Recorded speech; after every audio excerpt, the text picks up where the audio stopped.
The House will come to order. This morning, the national anthem is going to be sung by the Denver Women's Choir.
That was beautiful. Thank you so much for joining us this morning. This morning, the pledge will be said by Josh Fricker, Madeline Muller, Tenzin Swayze, Kaylin Grog, and Max Lake Miska from Denver, Colorado, guest of Representative Titone. May you please join us with the Pledge of Allegiance.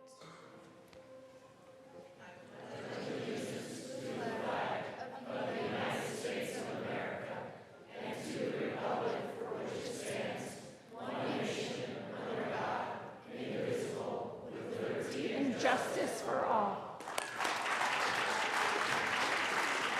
Mr. Randall, please call the roll.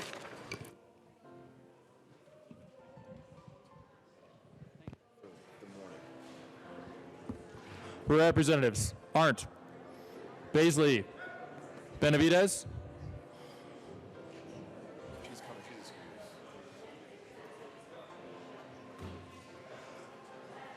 Benavidez. Thank you. Bird, Bachenfeld,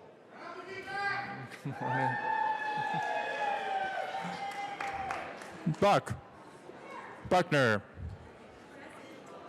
Buentail, Caravale, Carver, Catlin, Champion, morning. Coleman, Cutter, Duran,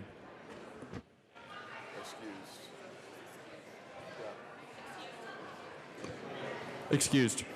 Escar, Exum,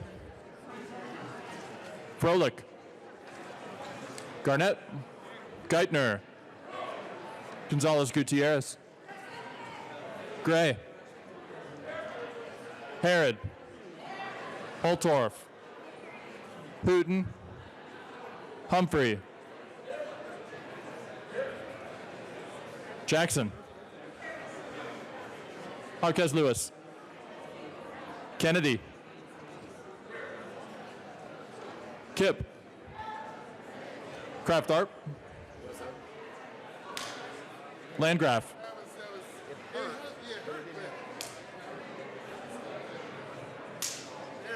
Larson, Liston, Lontine, Lontine, Point, as they say.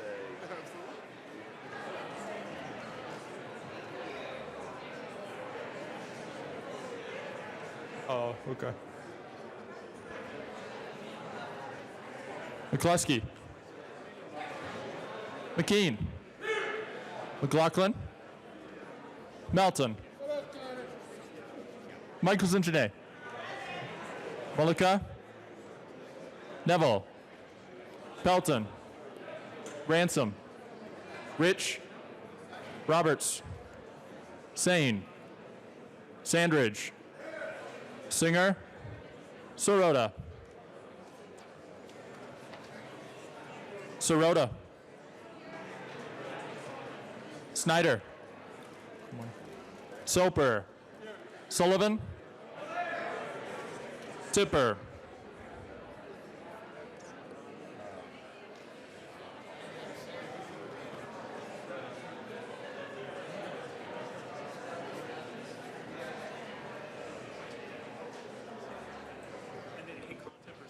Yeah.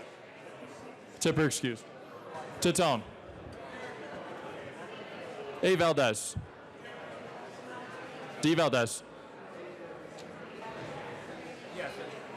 Representative Valdez D. Van Winkle. Weissman. Will. Will.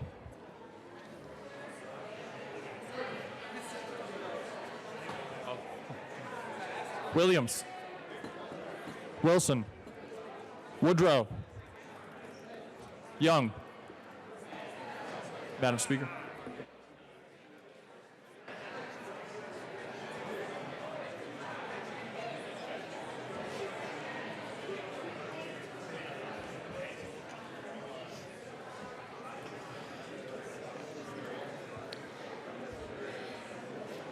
With 63 present and 2 excused, we have a quorum. Representative Soper.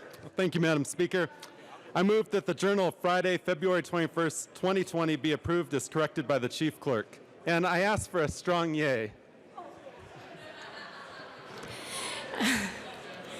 Members, you have heard the motion. All those in favor say aye. Aye. Not, oh my gosh. All those opposed say no.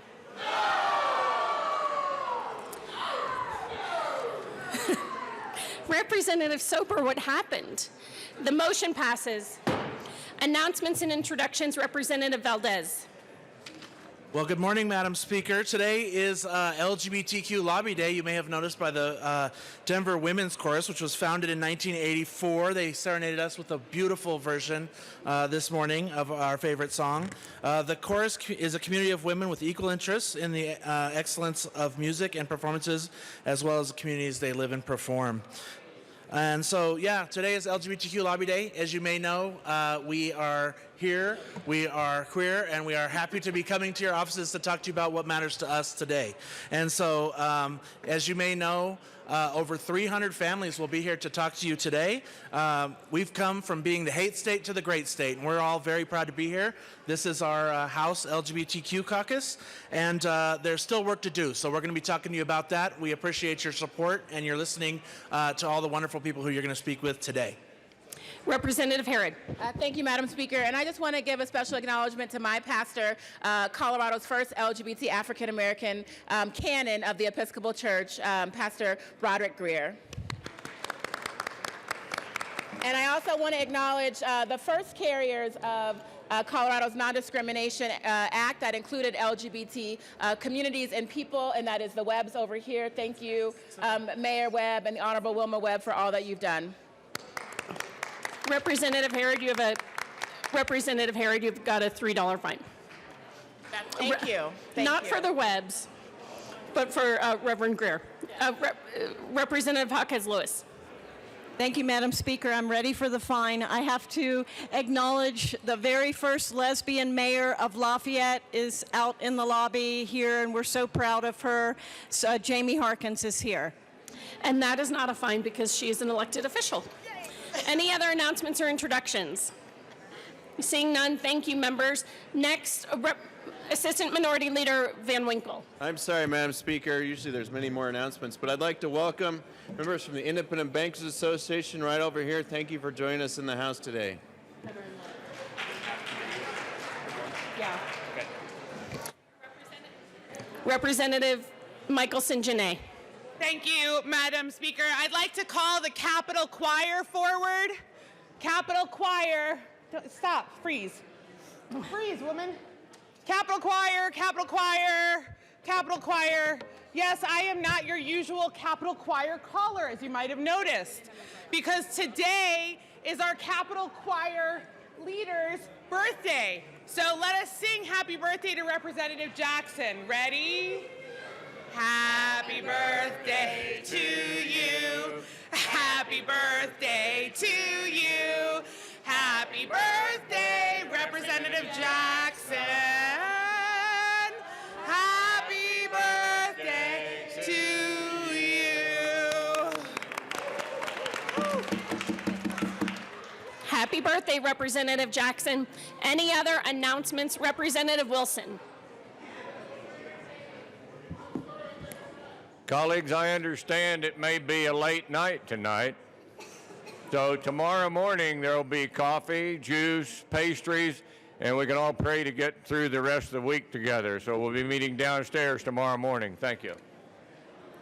Any other announcements or introductions?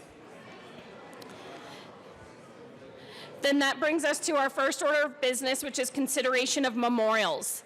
Members, please be quiet in the chamber as we have a memorial.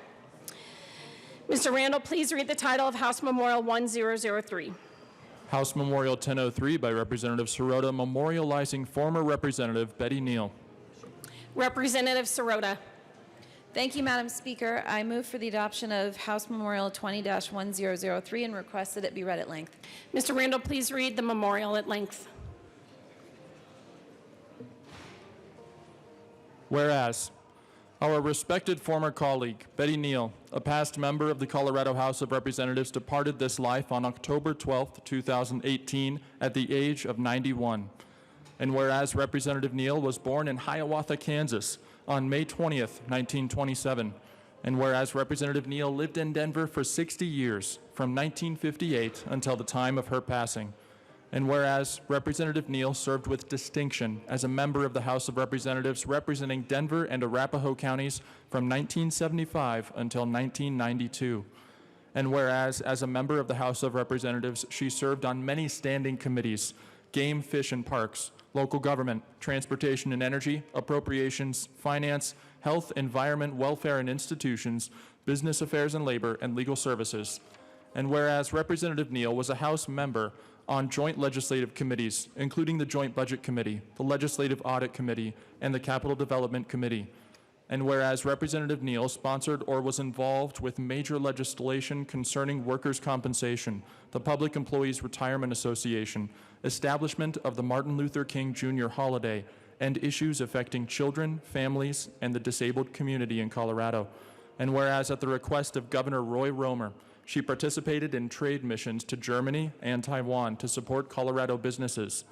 And whereas Representative Neal broke the glass ceiling as the first woman Speaker pro tem in 1991 and the first woman chair of the Business Affairs and Labor Committee in 1987, when she chaired the Business Affairs and Labor Committee, 5 freshman male legislators were assigned to the committee, which was then referred to as Betty and the Boys.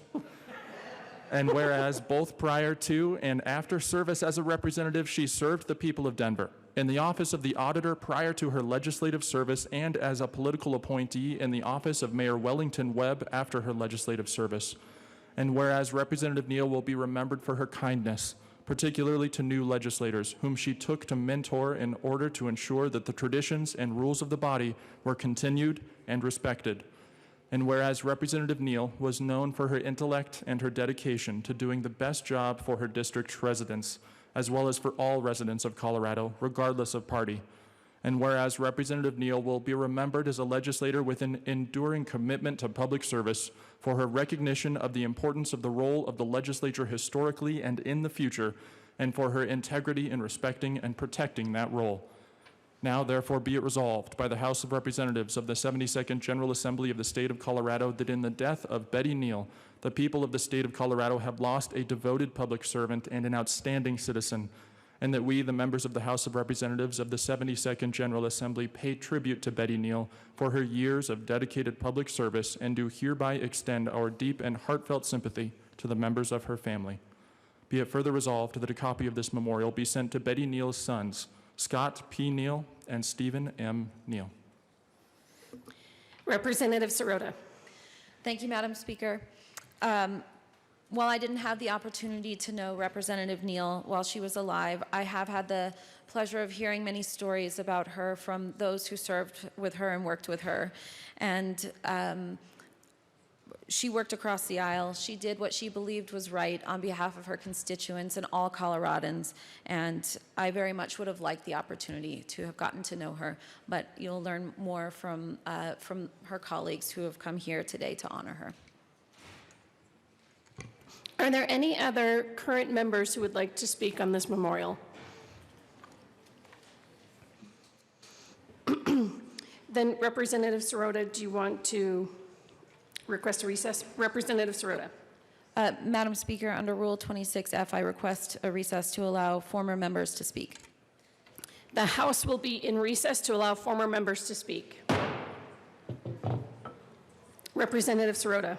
Thank you, Madam Speaker. And members, I would like to introduce former Representatives Norma Anderson, Jeannie Atkins, Tom Blickensderfer, Mike Kaufman, Dorothy Gottlieb, Bill Kaufman, Bob Kirsch, Paul Schauer, Bill Schroeder, Penfield Tate, and Wellington and Wilma Webb. We will start with Congressman Kaufman and Mayor Kaufman and go through the line. Mayor Kaufman. Thank you. Mayor, please. I was elected in 1988, and I was assigned to the Business Affairs and Labor Committee and started in 1989.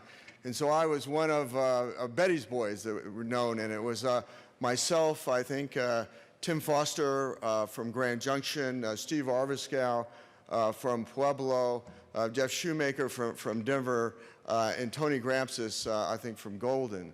And so she provided adult supervision for us, and I think did an extraordinary job leading that committee. And what was amazing was that she was kind, she was so thoughtful, and I think it was mentioned justifiably that she was very bipartisan.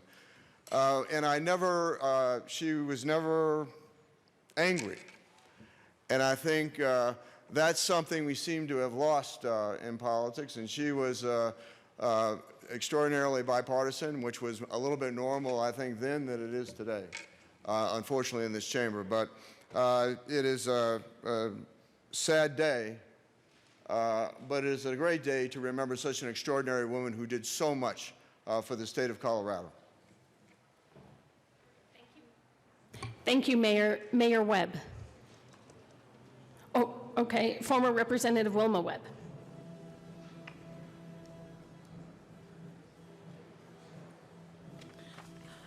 Thank you, Madam Speaker. And I would like to, if you will allow me to take a point of personal privilege like we used to do. And I want to pay a particular word of appreciation to this body and to the Speaker for paying tribute and honor to the past members who have served in this body. It's very, very important. And as you can see, their contributions have really made a lot for the progress of the state and for the contributions that this body makes. And so I just want to say thank you for doing what you're doing with the memorials that you're having. We are here today to join you in paying tribute to the Honorable Betty Neal, a very gentle lady who served this state with dignity, grace, strength, and love for people. May her family and loved ones know that we extend our sincere appreciation to each one of them for sharing Representative Neal with us, and we share in the loss of her with deep felt sympathy. We were blessed to know her as both a Colorado State representative and as a member of the Webb administration for the city and county of Denver. She was a true friend to the citizens of Colorado, to the citizens of Denver, and to us personally. She was always there when it counted the most. I remember when I was a freshman member in the House that Representative Neal did everything that she could do to save the Women's Commission, which was sadly destined to be abolished. Realizing that women had unique issues that needed to be addressed as societal issues, she fought for the rights of women. She led a coalition of women members of the House, both Democratic and Republican, to try to save the Women's Commission. Later on, when she was the chairperson of the House Business Affairs and Labor Committee, where we served together, she, in her gentle way, but strong way, educated some of the young freshman male members of the committee on how to respect women. I believe that she would, if she were here today, be so proud that women throughout the nation are celebrating our centennial year in having the right to be able to vote, granted to women by the 19th Amendment to the Constitution of the United States of America. And in that right, which was severely delayed previously, we are encouraging more women to run and be elected to public office. She was a valiant leader and a voice for women, for other noble causes which were beneficial to people. I remember when, as members of the Colorado House, she and I were both representatives from Denver. For most of our tenures there in the House, we were end of the aisle mates, separated only by an aisle which seated the two major parties. She and I crossed the aisle often to give our support to issues which were not only beneficial to the citizens of Colorado, but were beneficial to Denver. We were also very close friends. I never served in the majority status the entire 13 years that I was elected, but fortunately, Representative Neal was always a member of the majority party while I was there. She had previously served on our state's most powerful committee, the Joint Budget Committee. When all the House members considered the long bill, and I was a member of the JBC at a later time than she and I would collaborate on what funds were in the long bill which were needed and important to Denver and the state. She advocated for not only the citizens of our state, but she made sure that Denver's interests were protected when the majority party caucused on the state's budget. I remember the time that Representative Neal saved me. We had just passed a bill to support international trade. She and 3 other members, including me for a total of 4, were selected to represent Colorado on a trade mission to Taiwan. When our delegation arrived in Taipei at the reception to greet us as Americans interested in doing business with Taiwan, 3 of our representatives, including Betty, were invited to go into the ballroom where the reception was being held for our delegation of elected officials and business people. I was mistakenly told that I, as a member of the media, was to go into another side room, and I was being escorted into that room, and I mean really escorted. Betty quickly told the officials of Taiwan that I was an American elected official and part of our Colorado delegation. Now imagine that. Now, I am an African American, but Representative Neal always told me that I had an international look. I thank her for being there for me when I needed her. Representative Neal was one of the first members to sign on to support the 4 bills to make Dr. Martin Luther King Jr.'s birthday an official Colorado holiday. I remember her telling me that her mother always taught her to love everybody, regardless to race and other differences. Her word and her support were solid as rocks, and she supported each of those 4 bills that I carried each time that they were considered until the 4th bill was adopted by the General Assembly. She was a great friend who built bridges. She was an elected official who cared about people and made a positive difference in making our state, our nation, and our world a better place. I know that all of us who knew her and served with her have our stories about Betty because she was a great friend who built bridges to so many. She was an elected leader who was distinctive as a graceful lady with a strong determination to make a positive difference. We loved Betty and respected her service as an elected and public official of distinction. May God bless and keep the soul and memory of Betty Irene Neal, and may this assembly and future members of this assembly remember with admiration and respect the life and service of the Honorable State Representative Betty Neal. Thank you, Representative Webb. Mayor Webb.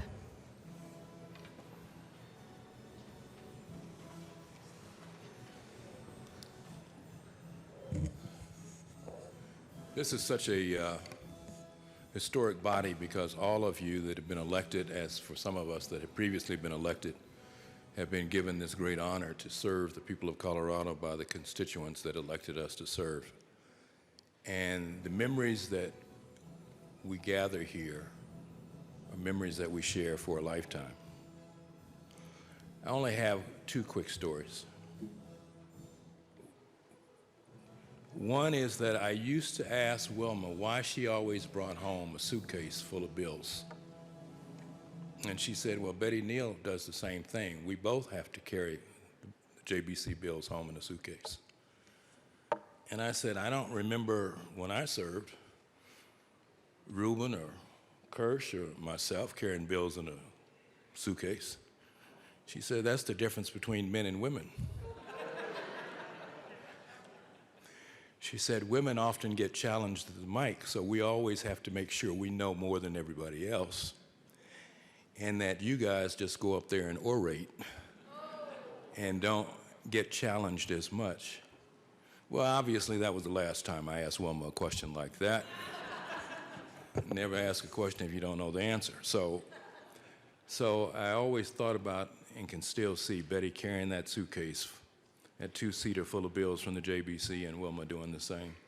The second is that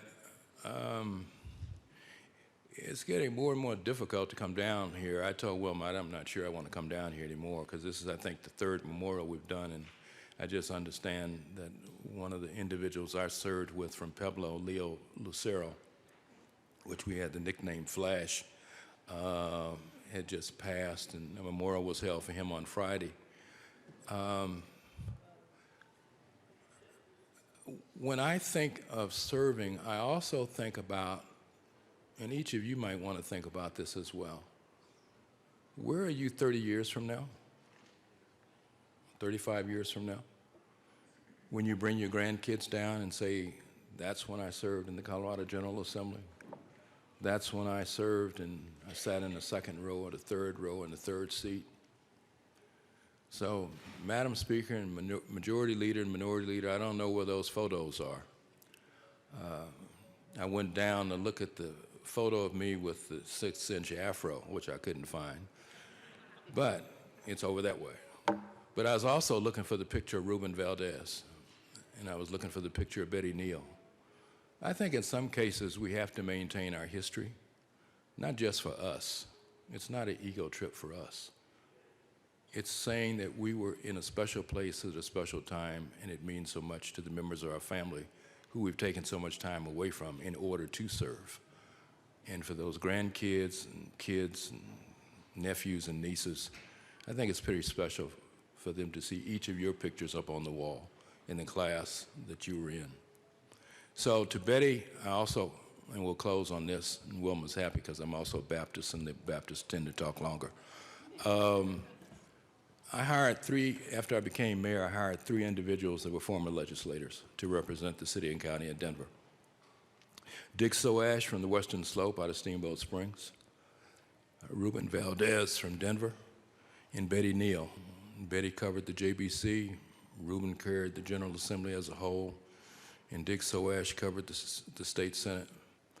And that's kind of how we also thought that this body operated, and that's how our administration operated, but we got the best of the best when we hired Betty Neal, because no one disliked Betty.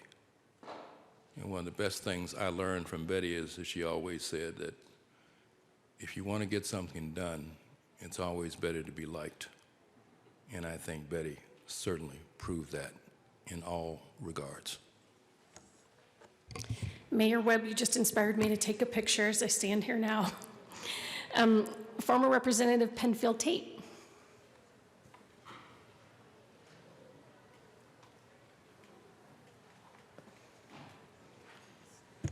Thank you, Madam Speaker, members. As I reflect on Betty Neal, the word that comes to my mind is grace. She carried herself with grace and dignity in every facet of her life. But more importantly, what I learned from her is she gave grace. Now, she was soft-spoken and she could be genteel, but don't be confused. She had strong opinions and convictions and would tell you candidly who was foolish, who was not very effective, and who you ought to focus on. But what was important about Betty is you never saw her treat people differently based on those opinions. She gave grace and met people where they were. And that's what made her so effective. And I think she exemplified for me what she and the Webbs and my dad and others taught me about elected service. It's all right to disagree, but it's not all right to be disagreeable.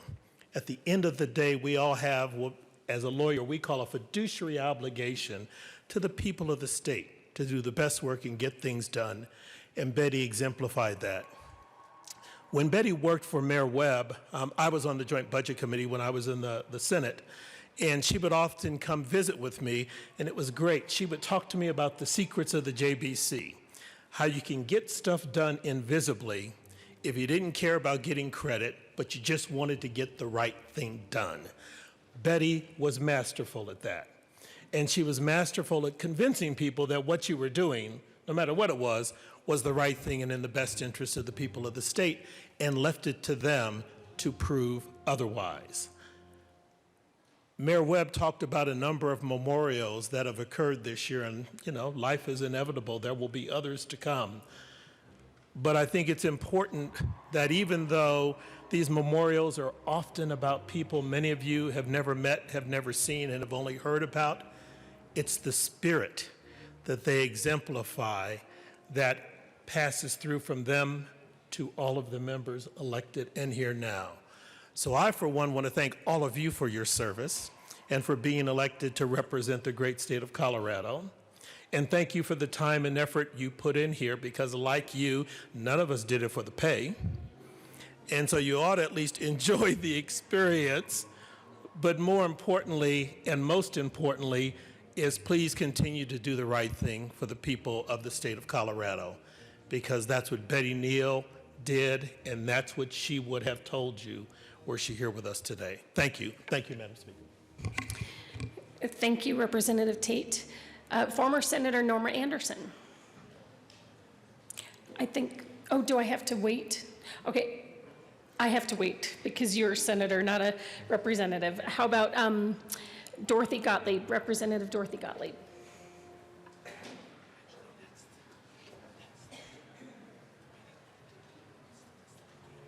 Madam Speaker, members of the esteemed House of Representatives, Betty Neal taught me the difference between public office and public service, and there is a difference. She was loyal, brave, true, reverent, smart, fun, and she had great hair. She preceded me in my district. She was a great role model and a true public servant, and she was my friend. Thank you. Former Representative and Senator Tom Blickensderfer.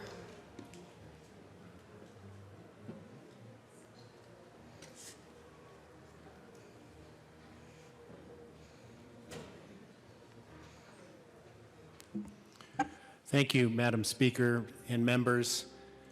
It's truly an honor to come before you to speak about our friend Betty. She was one of the most attentive members I've seen in either the House or the Senate.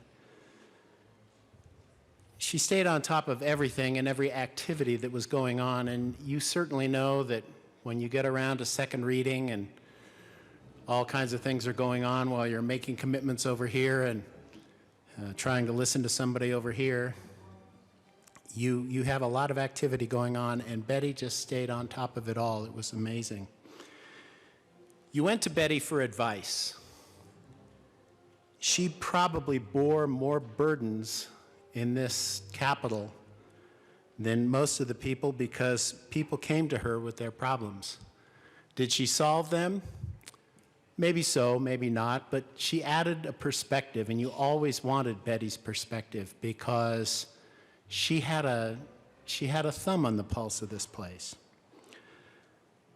We have heard from Mayor Webb in regards to his appointment of Betty to the Joint Budget Committee, and when I had the honor of serving on that body, I can tell you, and I probably shouldn't admit this, but Betty's attendance there was probably greater than some of the members, and she was always in Betty's seat in the back corner.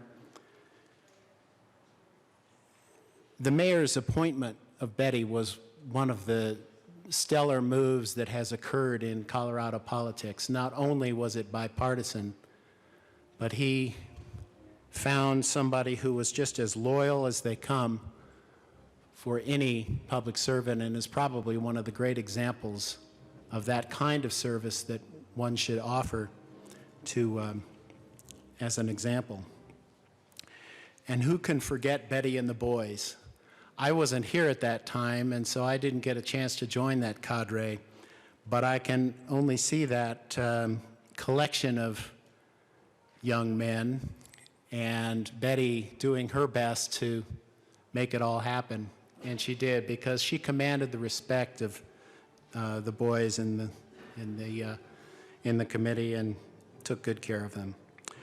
Hers was a life well lived, and her service was great service here. Thank you. Thank you, Madam Speaker. Thank you, Representative Blickensderfer. Representative Jeannie Atkins.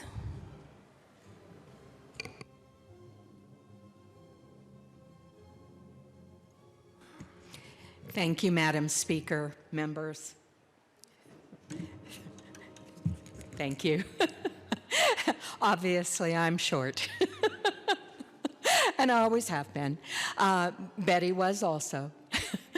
Representative Neal, they talk about Betty and the boys, but that year I was the only freshman Republican woman elected. And while there were a number of women elected that year on the Democrat side of the aisle who are great friends of mine, I served with all those freshmen boys that were under Betty's charge.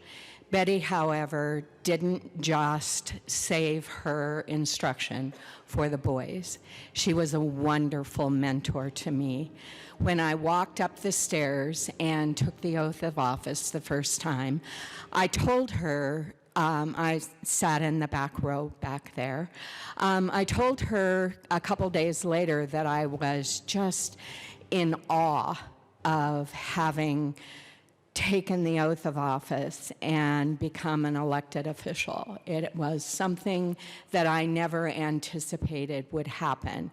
I was 38 years old and I hadn't a clue what I was doing.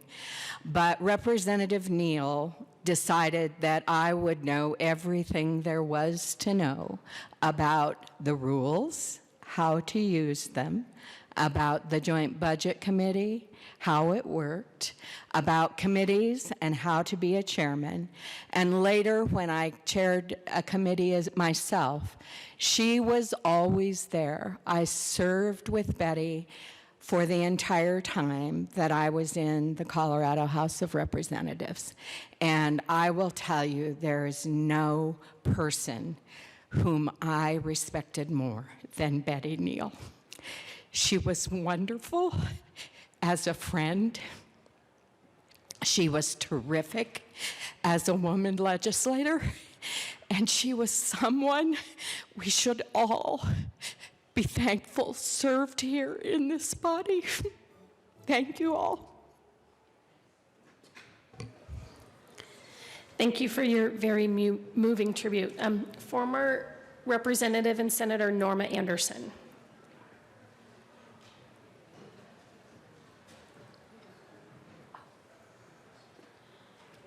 Are you Representative? Oh, Rob Hernandez. Okay, thank you. Sorry, I didn't have you on the list. Come on down. Thank you, Madam Speaker, members. It's an honor to be in front of you again, but this for another individual who was very close to me and had a great deal of influence in how I learned how to be a state representative. I came in October of 1991 through a vacancy committee, and a number of you have come in that way as well. Well, I didn't even know where the bathrooms were. I knew where I was supposed to sit, but I can tell you, and so we were voting on it was a special session in October. It had to do with United Airlines and the airport, and I just really wasn't sure what to vote because during the appointment committee, that issue didn't come up. And so I can remember Betty coming up to me and saying, you know, what you need to really do is to vote your conscience and vote your district. And what you really need to do is keep in touch with your committee people on both sides of the aisle, your Republican committee people and your Democratic committee people, because they are in touch with what's going on in those precincts. So rely on them. Well, little did I realize, it finally came down to the point to where I just voted my conscience. I didn't realize that I was going to be the 32nd vote, the 33rd vote that made the difference. So you just never know when you're voting your conscience and you're voting your district, the difference that you can make down here. And that's what I learned from Betty, is that you make a difference down here. And everything that you do down here impacts not only yourself, but your district and the people in the state of Colorado. And the time that you give, and all of you being down here, really do appreciate everything you do, because we know how difficult this job can be at times, and so did Betty. But yet, she charged right through it, bravely and with a lot of grace and charm, and she also taught me how to do things in a way that was pleasing to people, is that it's okay to attack issues. We do it all the time down here, but it was never okay to attack people. That's Betty. Now, former Representative and Senator Norma Anderson.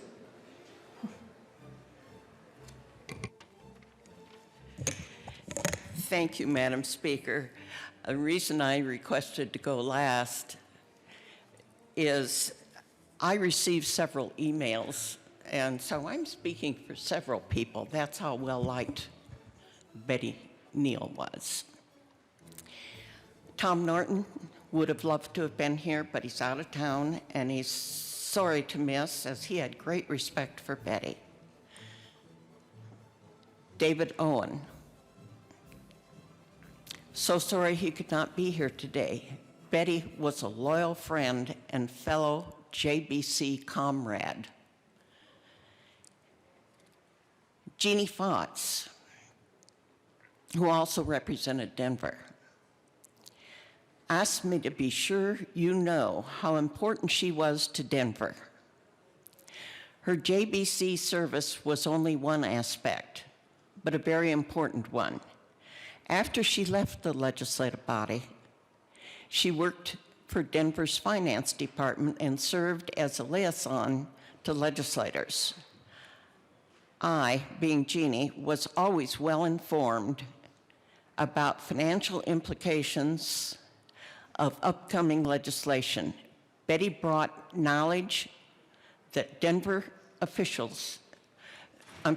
Betty brought knowledgeable Denver officials to meet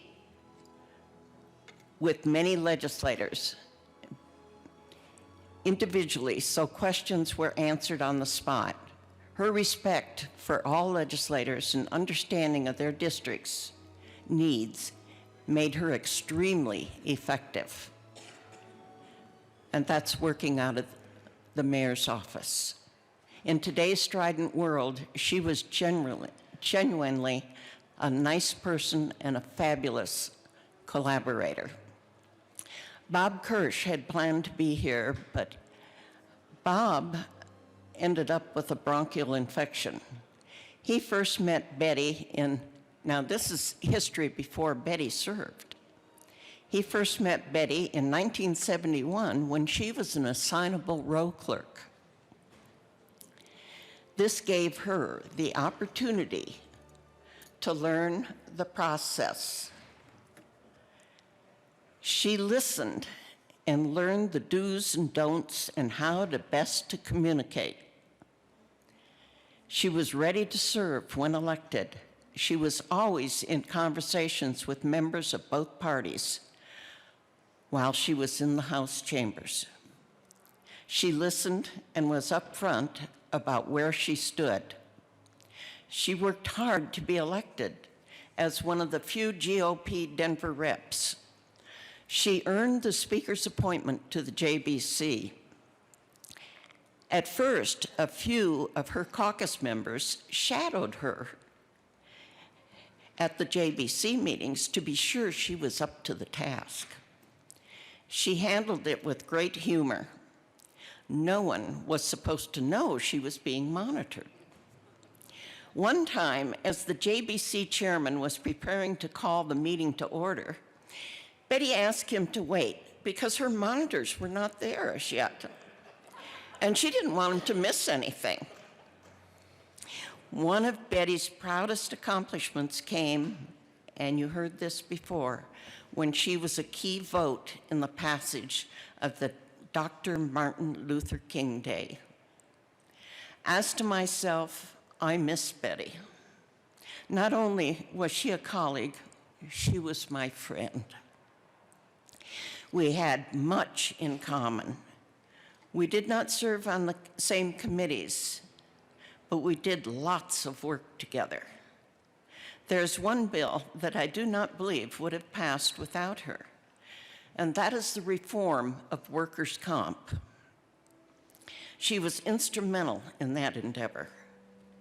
When I carried the bill to establish a Department of Transportation, she was sure to tell me that she had never voted for one before, but did so this time. She trusted me.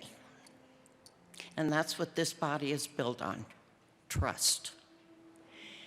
Betty was one of the very nicest, efficient, and hardest working legislators that this body was fortunate to have had serve.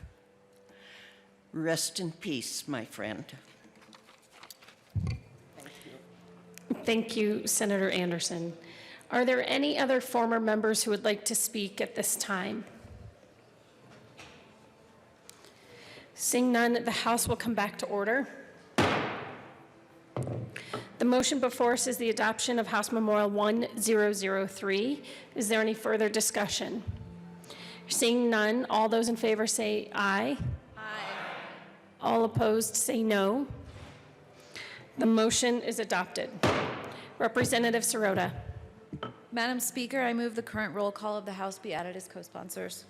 If there's no objection, the current roll call will be added as co-sponsors to House Memorial 1003.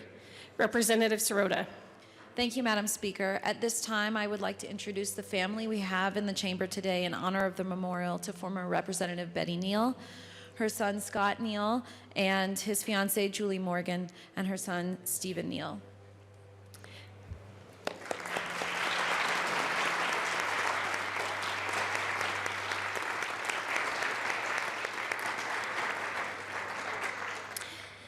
I want to thank all the former members who came down to speak today to honor Representative Neal, and at this time the House will be in a brief recess to greet the guests.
The House will come back to order. Members, we're going to have a long day, so we're going to get started on 3 resolutions coming over from the Senate. Mr. Randall, please read messages from the Senate. we just introduced. Message from the Senate. Madam Speaker, the Senate has adopted and transmits herewith Senate Joint Resolutions 14, 15, and 16. Majority Leader Garnett. Thank you, Madam Speaker. I move to proceed out of order for immediate consideration of Senate Joint Resolution 14, Senate Joint Resolution 15, and Senate Joint Resolution 16.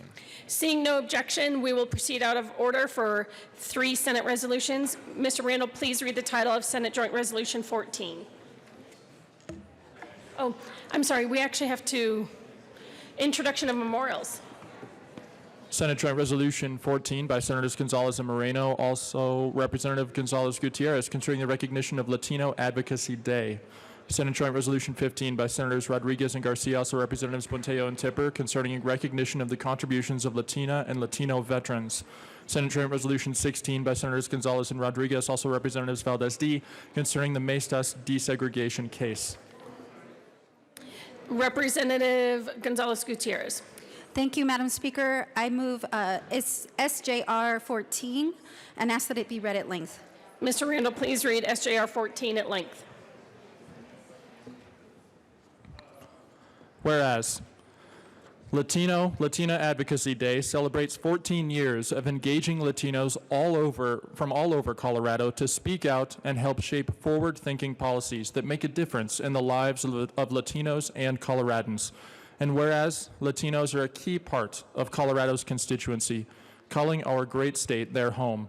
Furthermore, Latinos are leaders in our families and our communities, as well as in elected offices throughout the country. And whereas engaging Latinos in the political process strengthens the fabric of our great state, ensures that the voices and lived experiences of all Coloradans are respected and honored, and helps to reflect our values of fairness and equal opportunity. Now, therefore, be it resolved by the Senate of the 72nd General Assembly of the State of Colorado, the House of Representatives concurring herein, that we, the members of the General Assembly, recognize the achievements of the Latina community in politics and honor its contributions to communities all across the state, and that we pay tribute to past and current activists who have paved the way for the leaders of today, including Cesar E. Chavez, Dolores Huerta, Rodolfo Corky Gonzalez, Los de Boulder, Reyes Martinez, Una Jacola, Neva Romero, Freddie Granado, Herberto Turan, Francisco Doherty, and Jeanette Vizguera. Representative Gonzalez Gutierrez. Thank you, Madam Speaker. Buenos dias and happy Latino Advocacy Day. Thank you. Thank you to all the participants that make this day so impactful. Latinos are a growing force economically, socially, and politically, and we are so excited to celebrate your contributions to our great state of Colorado. Our diversity as Chicanos, Mexican Americans, Central Americans, South Americans, Hispanos, and Latinos is as diverse as the geographies we span in Colorado, from the San Luis Valley to Grand Junction to the Roaring Fork Valley, Fort Collins, Pueblo, and the Denver metro area. Our contributions can be traced in every industry, and our legacy traced back to before Colorado even became a state. We are indigenous, Afro-Latino, organizers, veterans, ranchers, union members, and work in downtown offices. Latinos, we are proud to be here and continue to make our state and country a beautiful place to live. This year, the Latino Caucus would like to dedicate this Latino Advocacy Day resolution to the legacy of this day, which is, in this year, it is the 14th year of Latino Advocacy Day, and also the legacy of current and past activists, leaders and advocates, and I'm sorry, members, you can please sit down. You can sit down. Sorry. I'm so sorry. Leaders and advocates that have paved the way for us to be where we are today. We would like to honor the contributions of Dolores Huerta, Cesar Chavez, Rodolfo Corky Gonzalez, Jeanette Vizquera, and Los de Boulder, including Reyes Martinez, Una Jacola, Neva Romero, Freddie Granado, Heriberto Terán, and Francisco Doherty. Thank you all for your time today, and also for your contributions to our families and communities across Colorado. Let this be one of the many acts of advocacy our Latino communities engage in throughout this year. Sí se puede.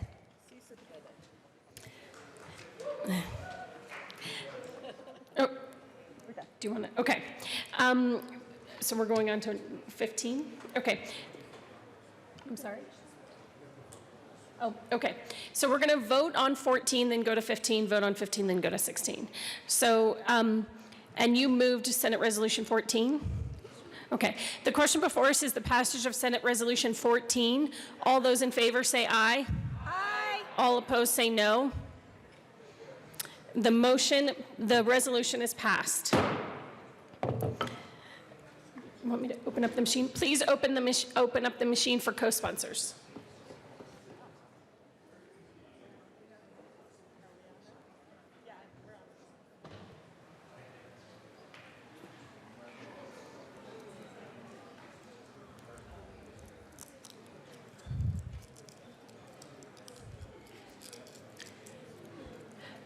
Please close the machine. Mr. Randall, please read the title of Senate Joint Resolution 15. Senate Joint Resolution 15 by Senators Rodriguez and Garcia, also Representatives Buentello and Tipper, concerning recognition of the contributions of Latina and Latino veterans. Representative Buentello. Thank you. Thank you, Madam Speaker. I move Senate Joint Resolution 15 and ask that it be read at length. Mr. Randall, please read Senate Joint Resolution 15 at length. Whereas Latino individuals have fought in support of the United States and the cause of freedom in every American conflict since the American Revolution, when Colonel Bernardo de Galvez, the Spanish governor of the Louisiana Territories, and his men assisted General George Washington and the Continental Army in defeating the British forces that were advancing into the then southwestern U.S. territories. And whereas despite 150 years of fighting with distinction in support of the United States, it was not until World War II that Latino service members became a truly forceful presence. It is estimated that nearly 500,000 Latino Americans, often the children of immigrants who entered the United States in previous decades, fought for the cause of freedom in that war, including the 158th Regimental Combat Team and the 141st Infantry Regiment, which consisted of all Spanish-speaking soldiers.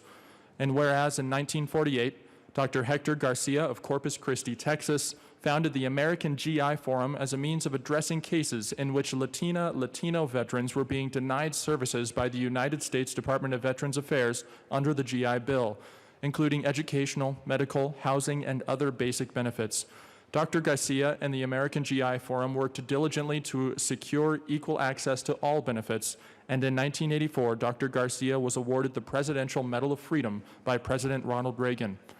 And whereas, in the Korean War, the all-Puerto Rican 65th Infantry Regiment, also known as the Buenquineers, served 3 years in service in the mountainous terrain of Busan, Korea, and for their efforts were awarded the Presidential Unit Citation, a Meritorious Unit Commendation, and 2 Republic of Korea Presidential Unit Citations. In 2016, the unit was recognized with a Congressional Gold Medal. And whereas the Vietnam War, in which more than 80,000 Latina and Latino service members served, 13 of whom were awarded the Congressional Medal of Honor, many of these Latino soldiers were drawn to the military by the opportunity to transcend their working-class roots and by the opportunity afforded them by the GI Bill. And whereas, in total, 61 Latino veterans have been awarded the Congressional Medal of Honor for their service in the United States Armed Forces. And whereas more than 156,000 Latino service members are currently active duty members of the armed forces, and more than 1.2 million Latina and Latino veterans call the United States home. Now therefore be it resolved by the Senate of the 72nd General Assembly of the State of Colorado, the House of Representatives concurring herein, that we, the members of the General Assembly, recognize and commend the efforts and sacrifice of the millions of Latino men and women who have served the cause of freedom in and alongside the armed forces of the United States. Representative Tipper. Thank you, Madam Speaker. Members, please take a seat. We're so honored to be here today to be able to honor our Latino veterans, those who have served not just here in the United States, but of course overseas. And as you heard, it's a very rich history. As some of you know, my father was in the Army, and my personal perspective of having my mother who was an immigrant, I have rarely known a more patriotic person than my mother. She, of course, didn't, or I shouldn't say of course, but she did not serve. But for her, it was the greatest honor to be married to a veteran because of her family's history and knowing what her family suffered in her home country and generations before her. So to her, this country was always that big, bright beacon on the hill and worth fighting for. So we are so grateful to be here to honor, like I said, the Latinos across our country that have made this country so great and have given the ultimate sacrifice, and their families have given the ultimate sacrifice. So thank you for your support of this important resolution. Representative Buentello. Thank you, Madam Speaker. It's my honor today as the representative from the Home of Heroes, along with Representative Valdez, to present this tribute, saluting our Latino veterans. I vividly remember at age 4, my father was a second generation immigrant, and he was so intensely proud of his Marine service, which I don't know if you guys have heard. The Marines are very, very proud of their service. My father was a deeply traditional man, and I remember asking him at 4, you know, why are you so proud? That was just one time, a long time ago before I was born. And our family we're not from the United States, at least as my 4-year-old had understood it at the time. And he explained to me that his parents had worked extraordinarily hard to come to the United States, and he considered it his greatest honor in life to have defended the United States in the first Gulf crisis. My deeply traditional father did not believe women should serve in the military, which drove my ex-Marine mother absolutely insane, as you might imagine. But you know, to him, service to the country was at the most the highest calling next to serving God in the church. I'm very, very proud to carry that tradition of public service. I'm very proud that my family has continued the tradition of military service, and I think it's important that we recognize our Latino veterans and the sacrifices they have made. So thank you very much for supporting this resolution. Is there any further discussion on Senate Joint Resolution 15? Seeing none, the question before us is the passage of Senate Joint Resolution 15. All those in favor say aye. Aye. All opposed say no. The motion passes. Mr. Randall, please open the machine for co-sponsors.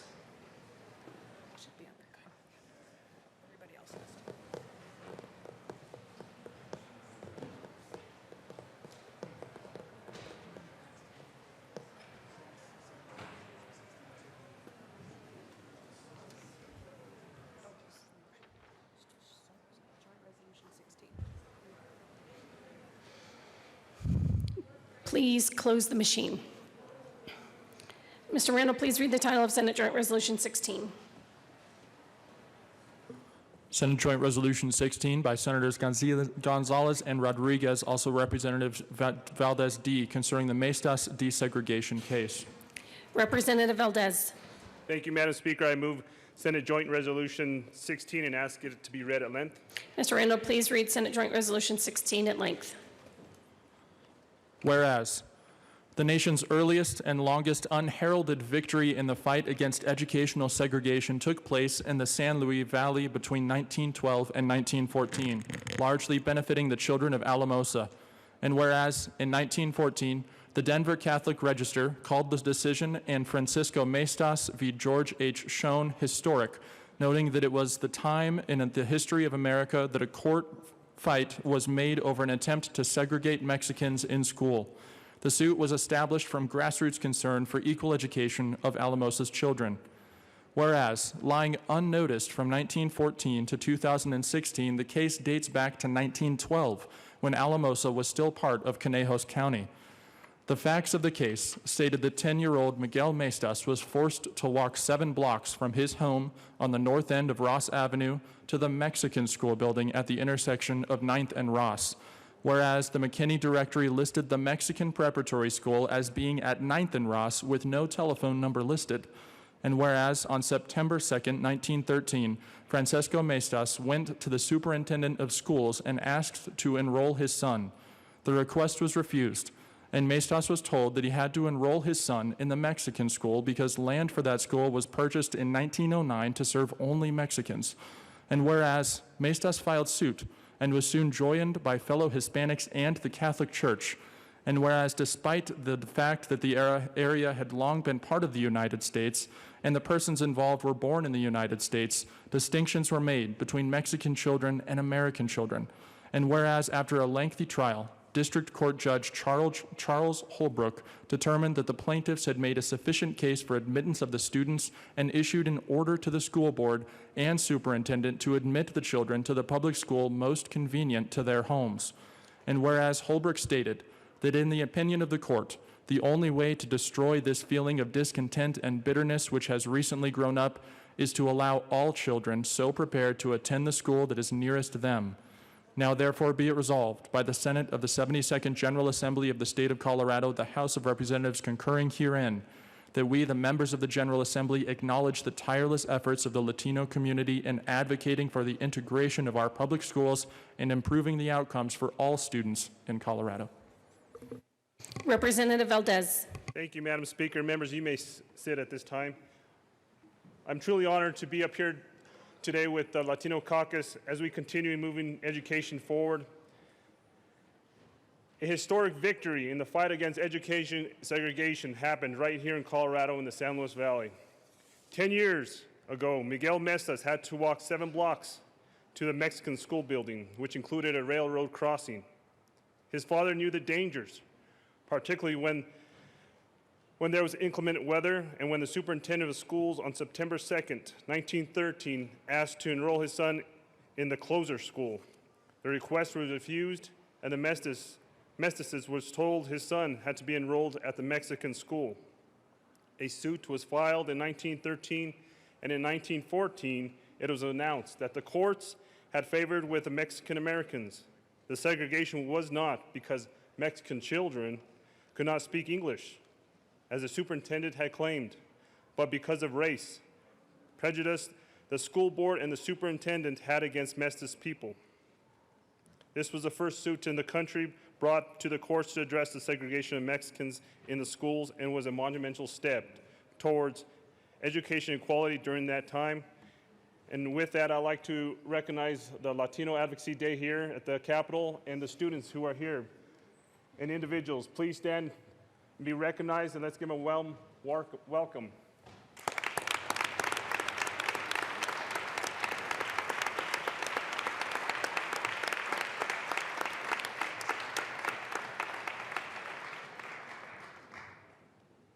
Is there any further discussion of Senate Resolutions, Joint Resolution 16? Seeing none, the question before us is the passage of Senate Joint Resolution 16. All those in favor say aye. Aye. All opposed say no. Senate Joint Resolution 16 is passed. Mr. Randall, please open the machine for co-sponsors.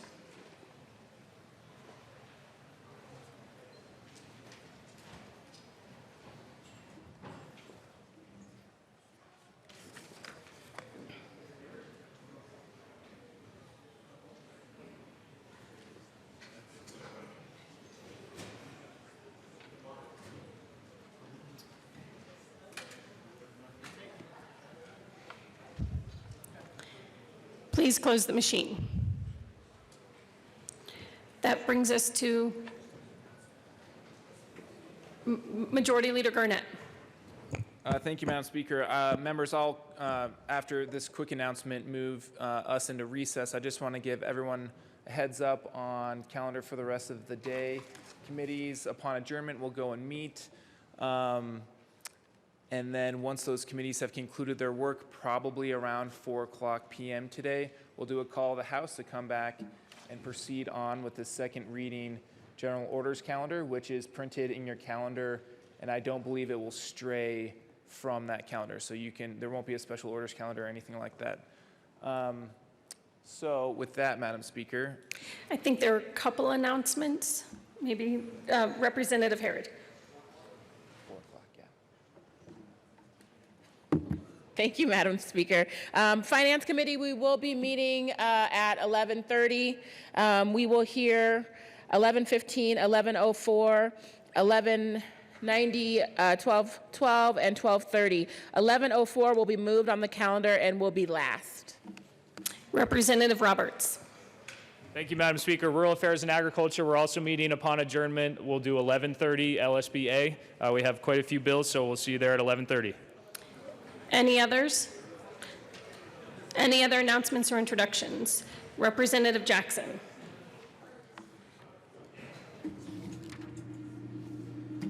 Thank you, Madam Speaker.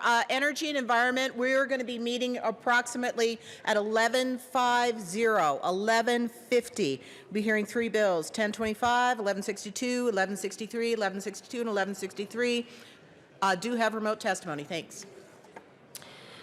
Any other announcements or introductions? Majority Leader Garnett. Thank you, Madam Speaker. I move that the House stand in recess until later today. Seeing no objection, the House will be in recess till later today.